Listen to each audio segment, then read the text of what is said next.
Toto video vám otvorí oči a možno vysvetlí, prečo nechudnete, aj keď jete málo. Ahojte, moje meno je Libor Javro, som vyštudovaný výživový poradca a v tomto obore som inžinier, no vlastne 14 rokov radím svojim klientom v oblasti stravovania a dosiahnutia nejakého toho svojho cieľa. Najčastejšie tie ciele bývajú redukcia hmotnosti, alebo mám športovcov, profi športovcov, olympiónikov, ktorým takto zlepšujem tú ich výkonnosť. No a preto som si pre vás prichystal tieto videá, aby som vám vedel povedať odborne téma s výživou, chudnutia alebo ako zlepšiť športový výkon pomocou stravy. V tomto videu rozoberieme tému takú najväčšiu chybu, ktorú robí väčšina ľudí pri chudnutí. Je to naozaj 90% klientov, ktorí mi prídu na vstupnú konzultáciu, tak robia v predchádzajúcom období túto chybu. Nie je to o nejakom prejedaní sa alebo jedení veľa sacharidov, sladkostí alebo rôznych vecí. Ale raz mi jedni z nami sa ma spýtali, že čo robia tvoji klienti najhoršie alebo najhoršiu chybu v stravovaní. A ja som im odpovedal, že je to, že nejedia. Čo ako nejedia? No jednoducho nejedia v priebehu dňa. Jednoducho majú rozhádzaný kompletne stravovací systém v priebehu dňa, nenaranejkujú sa, nemajú desiatu alebo často nemajú čas ani len na obed, potom prídu večer domov a zjedia celú chladničku. Takže toto je tá najväčšia chyba, ktorú robia momentálne ľudia, že nemajú vyrovnaný energetický príjem v priebehu dňa. Tým ich organizmus sa musí spomalovať, musí ísť do takého spomalenia, čiže jednoducho si spomalí metabolizmus.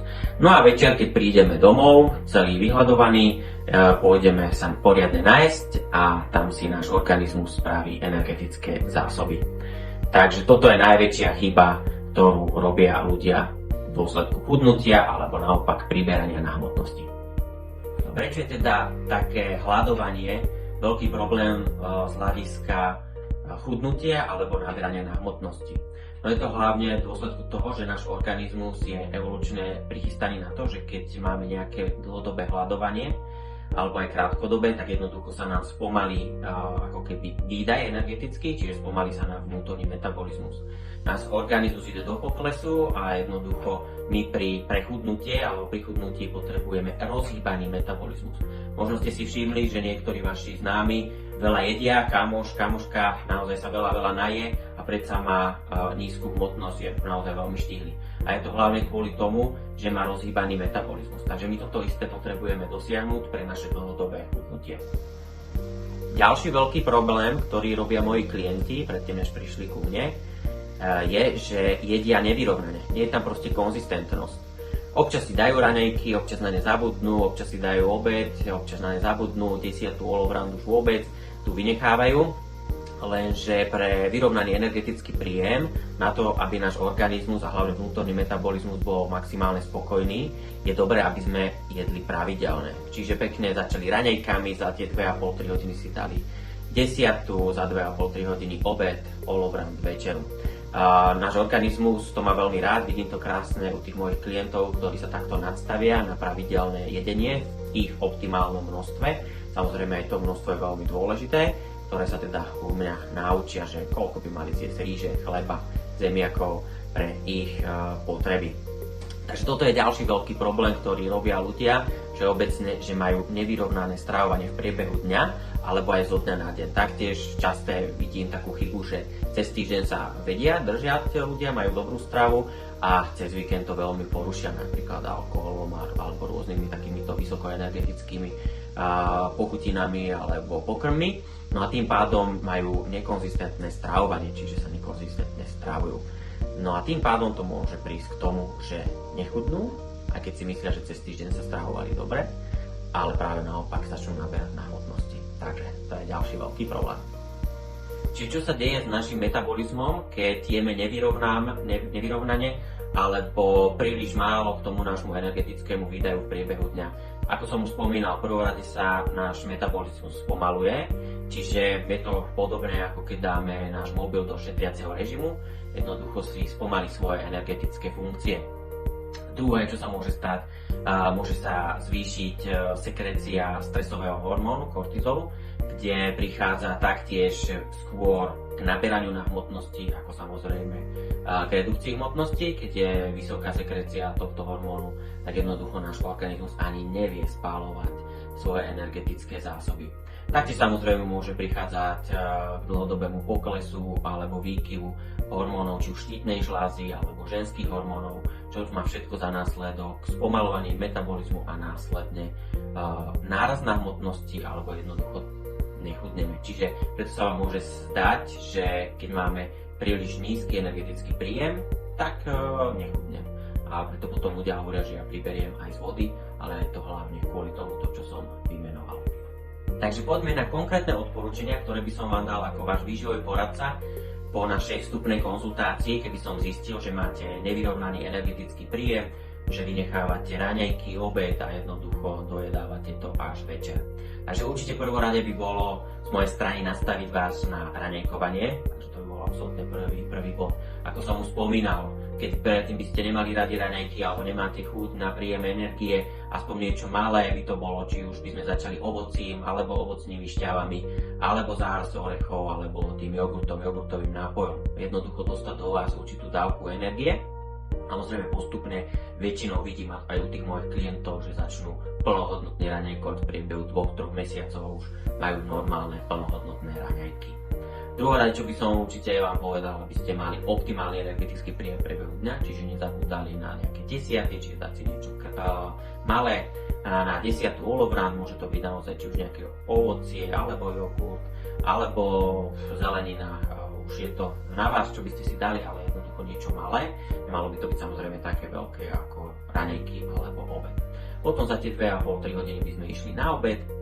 Na obede je veľmi dôležitá príloha, čiže sme tam stále veľmi aktívni a tá príloha je najdôležitejšia, čiže nejsť zase do nejakých mýtov o šalátoch, že stačí nám iba nejaký šalát bez použitia prílohy, či už ríže alebo zemiakov alebo cestovín, je to tam práve že veľmi dôležité v optimálnom množstve. Čo je veľmi dôležité v tomto systéme, je olovrant. Jednoducho olovrant predchádza večeri, čiže na to, aby sme mali dobrú kvalitnú večeru, je taktiež veľmi dôležité, aby sme mali dobrý olovrant. Tento olovrant môže byť aj sítiaci s dostatočným množstvom tiež nejakého sacharidu, ale aj s dostatočným množstvom sítiacej jednotky, nejaké bielkovinové potraviny, či už to môže byť šunka alebo tvaroh alebo niečo takéto podobné. A potom vlastne my budeme predchádzať tomu, že prídeme vyhľadovaní domov a zjeme celú chladničku, ale práve naopak budeme mať adekvátne množstvo na večeru, dáme si tam kvalitnú večeru. Na večeru by mala skôr prevládať potraviny s väčším obsahom bielkovín a trošku s nižším obsahom sacharidov, ale tiež v závislosti na fyzickú aktivitu. Aby sme tam boli veľmi fyzicky aktívni, mali tam ešte nejaký tréning alebo chodili sa 2 hodiny prechádzať po meste, tak jednoducho môžeme si tam dať aj dostatočné množstvo týchto sacharidov.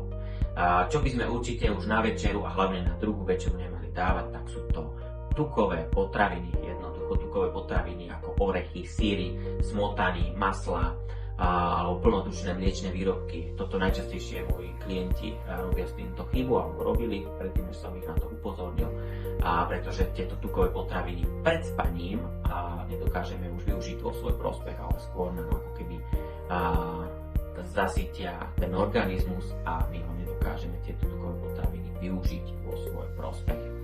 Takže toto by boli také hlavné odporúčania, ktoré by som vám dal, keby ste prišli ako moji klienti a povedali mi, že alebo by som zistil, že máte nevyrovnaný energetický príjem v priebehu dňa, čo jednoducho 90% ľudí v dnešnej dobe má. Samozrejme potom sú nasledujúce ako pitný režim a tak ďalej, určité systémy na to, aby sme rozhýbali váš vnútorný metabolizmus, na to, aby ste kvalitne ľudí.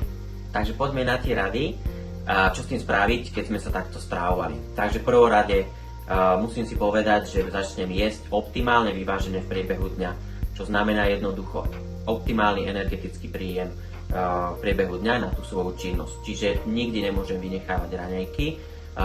Viem, že teraz je strašne veľa rôznych mýtov, že raňajky nepotrebujeme, ale keď si uvedomíme, že v tomto období raňajšom náš metabolizmus potrebuje najväčší energetický príjem, pretože predtým sme spali a ideme ako keby do takého obdobia a stand-upu, že jednoducho pridávame na energii, tak tam potrebujeme naozaj veľmi veľa energetického príjmu. Preto raňajky sú veľmi dôležité. Badám to hneď automaticky u svojich klientov, ktorí v predchádzajúcom období neraňajkovávali a stačilo im dať aspoň malé raňajky a hneď automaticky sa ich metabolizmus nakopol. Často mi ľudia povedia, ale ja nemám chuť, nemám rada raňajky a tak ďalej. To aj tie raňajky si nemusíme predstavovať ako niečo veľmi veľké, bohaté, ale stačí nám aspoň nejaký banán, zárs orieškov, či už jogurtový nápoj, niečo veľmi rýchle, čo dokáže nakopnúť náš energetický systém. Jednoducho, často pre športovcov dávam iba šťavu ovocnú pred nejakým tréningom, čo dokáže veľmi krásne nakopnúť ich metabolizmus a tým pádom dávame signál nášmu organizmu, že nemusí sa spomalovať na toto obdobie, nemusí zanechávať energiu v podobe tukového tkaniva, ale práve naopak môže sa poriadne, plnohodnotne rozvinúť, čiže môže štartovať do toho dňa. Takže toto je určite taká najzákladnejšia rada, že pridávame energiu v priebehu dňa postupne, aby náš organizmus si ju dokázal využiť. Samozrejme tá energia nemá byť nejaká obrovská, veľká, že každé tie 2,5-3 hodiny by som mal zjesť nejako veľa energie, ale práve naopak mal by som optimálne zjesť tú energiu. A to už postupne sa napríklad s mojimi klientmi ja učím, koľko čoho by mal zjesť na to, aby to jeho organizmus zvládol využiť vo svoj prospech. Takže nie, že nejeme, ale práve že naopak snažíme sa jesť pekne optimálne v priebehu dňa. Určite nezabúdame na raňajky a potom pravidelne v priebehu dňa doplnáme optimálnu energiu pre rozhýbanie nášho metabolizmu. Pretože náš metabolizmus si to pamätá.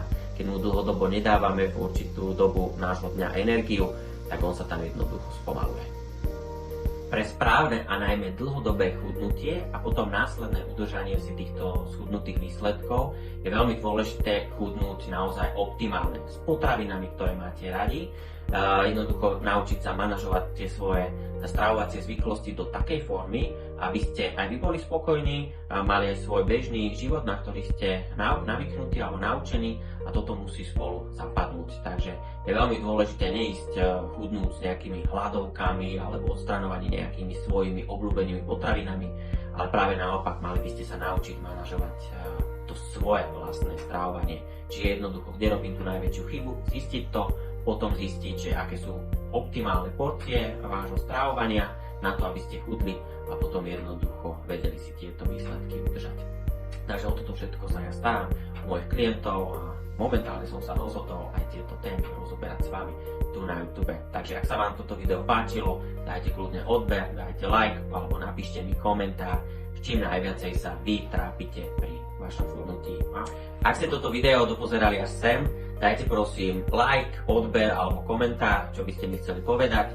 No a v ďalšom videjku to budeme rozoberať. Takže prajem vám ešte pekný deň. Čaute!